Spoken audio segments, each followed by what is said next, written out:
சங்கி அமைச்சர் மன்னிக்கணும், மாண்புமிகு எரிசக்தித்துறை அமைச்சர்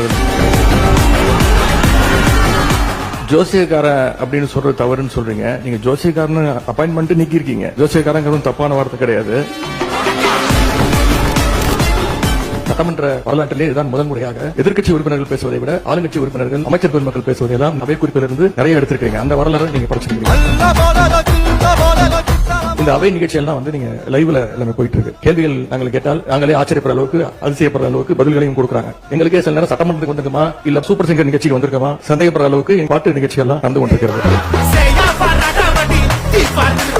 நேரலை நாங்க செய்யவில்லை அப்படின்னு சொன்னாங்க. சட்டமன்ற வரலாற்றிலே முதன்முறையாக நேரலை செஞ்சது திராவிட மாடல் அரசு, எங்களுடைய தலைவர் அவர்கள் தான். சினிமால பஞ்ச் டைலாக் பேசுறதெல்லாம் சட்டமன்றத்தில் பேசல.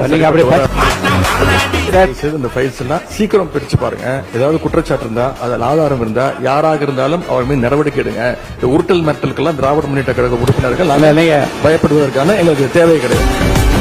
இருக்கக்கூடிய அமைச்சர்கள், சட்டமன்ற உறுப்பினர்கள், அவங்க இயக்கத்தை சேர்ந்தவங்க நிறைய பேர் சொல்லியிருக்காங்க, தொடர்ந்து இலவசமா கொடுக்குறீங்க, எல்லாத்தையும் இலவசமா கொடுக்குறீங்கன்னு குற்றம் சாட்டிட்டு இன்னைக்கு காரை இலவசமா நீங்க கொடுக்குறீங்க.